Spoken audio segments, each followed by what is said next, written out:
box last night with Rome Charpentier. Can he do it again? Or the young driver, Connor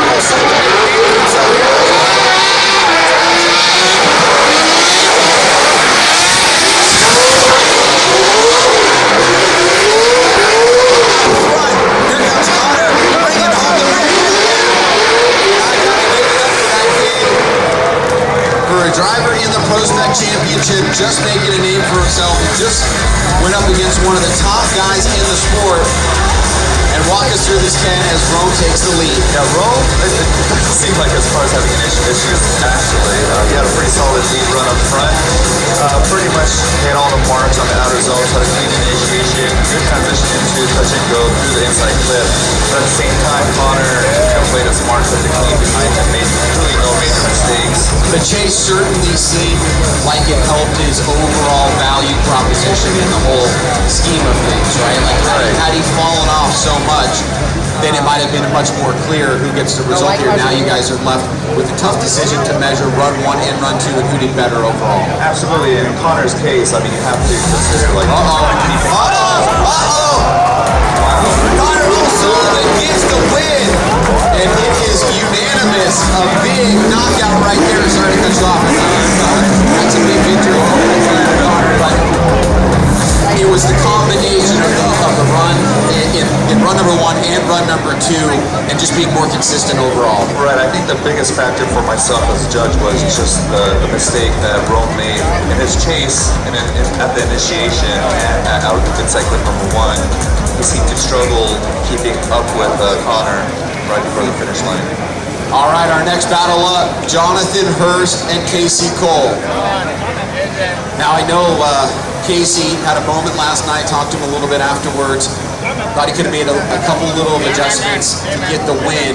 He's going up now against Jonathan Hurst. If you guys haven't seen this guy drive, it is insane. It's a smoke machine in a lot of different ways, very consistent.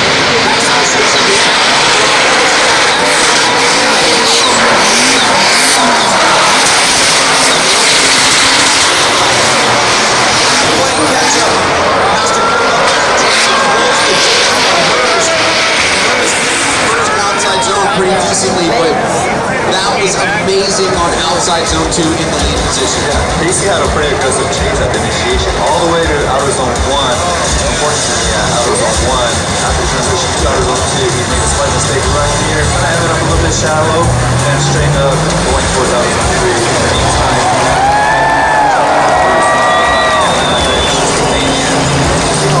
into the outer zone 3. Oh man, that was intense. I mean, right here is good. Outer zone 2 is better. Outer zone 3 might be better than outer zone 2. Yeah. Unfortunately, he had a slight calculation last night, which prevented him from going all the way to the finals. But I think he's here to definitely redeem himself. Yeah. Well, last night he said that he may not get it back ready for today if it's something substantive. But luckily, it was something that he could fix with the tools and resources that he had here to get back out there. So we've seen run 1, Casey Cole now will go to the lead position. Hurst is going to chase him down. There's going to be a bit of strategy here, trying to figure out the best possible role, but at the same time, knowing Hurst, he is going to play an aggressive chase. Casey's no smack here. He's a great driver in Prospect, definitely one of the talented drivers on the field. Here we go, Casey, trying to take a swing at Giants. Nice initiation, pretty smooth. Quickly back on the wall.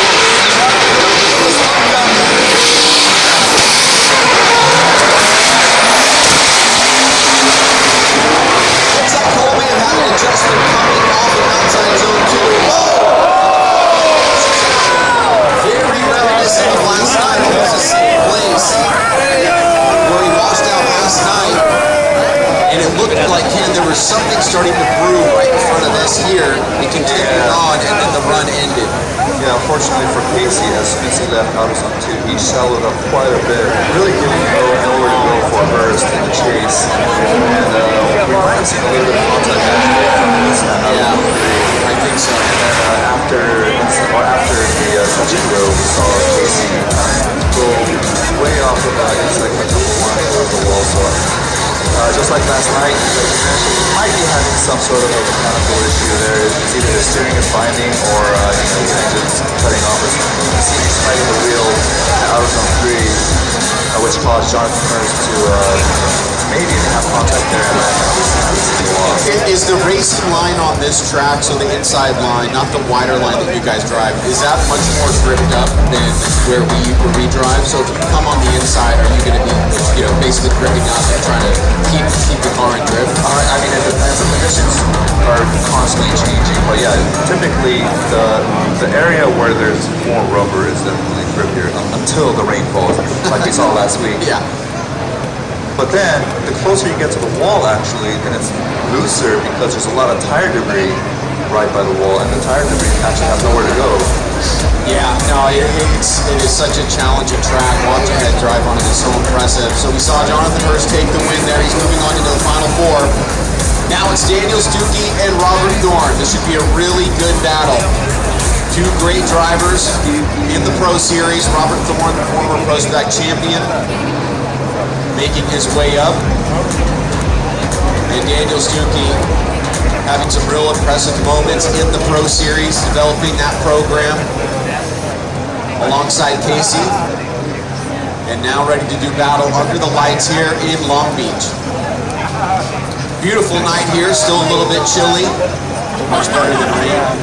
We were getting sideways rain when we were up here last night. I know you guys were getting sun. The rain was coming in sideways, so we kept moving this way. Last week, our windows were fogging up. Oh my gosh! All right, here we go. They are off. Red lights go down. Stuckey, center course, moves it onto the outside line.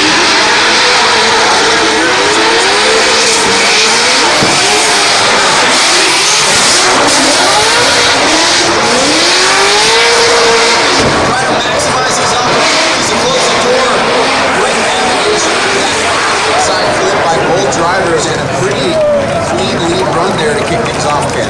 And a clean chase run. I mean, you can't have a clean or a nice chase run without a good lead run. So, gotta give it up to Stuckey for having a clean, smart play up front. You see right here, there's a quick initiation.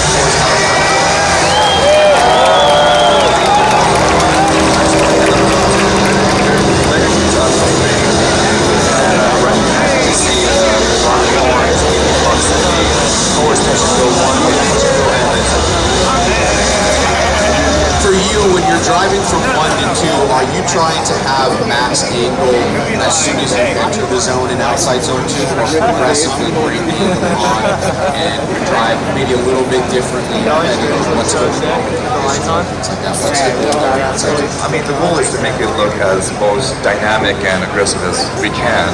And of course, the quicker rate to rotation looks better for the judges. So we're definitely trying to get to max angle right at our zone 2.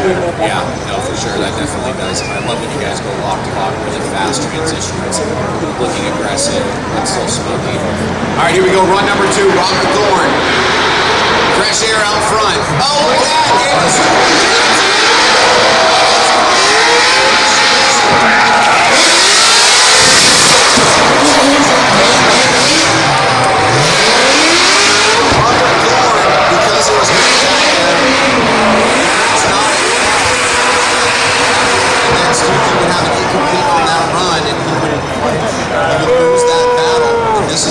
Will pop up. The judges will be able to tell us that pretty quickly on how they went in this direction. But Ken, there was certainly contact there, and we see Stuckey stop. Tell us from your naked eyes first and your recollection if we get the replay up. What do you think transpired there? Before I even see the replay, I just wanted to I want to know if there was anything going on up front, which I didn't think there was. Robert Thorne's initiation was nice. It just looks like he had shallow language, kind of quick back up.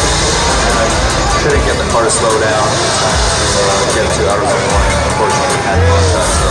Yeah, and if you're looking at those lights on the car, green obviously means that they're accelerating, yellow means they're starting to slow down, and red means they're decelerating, which is a definition of Formula Drift that's proprietary. And if we go back to that, you can see that there is some red lights popping up on these vehicles. It gives us just past initiation, but on the lead car, it's more neutral and more green. So I think the judges may have a result here, and it looks like Stuckey's car is still down.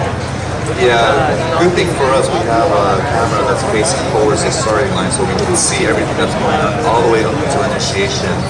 And if you guys are in the stands, you can probably see what's coming out towards turn 9, towards outer zone, so you really can't tell what's going on. But we saw Robert Thorne carrying a lot of angle coming towards outer zone 1. See, a little bit of a yellow on initiation, which is natural, but Right, see but full reds right there. Full reds, he's full lock trying to get the car to slow down.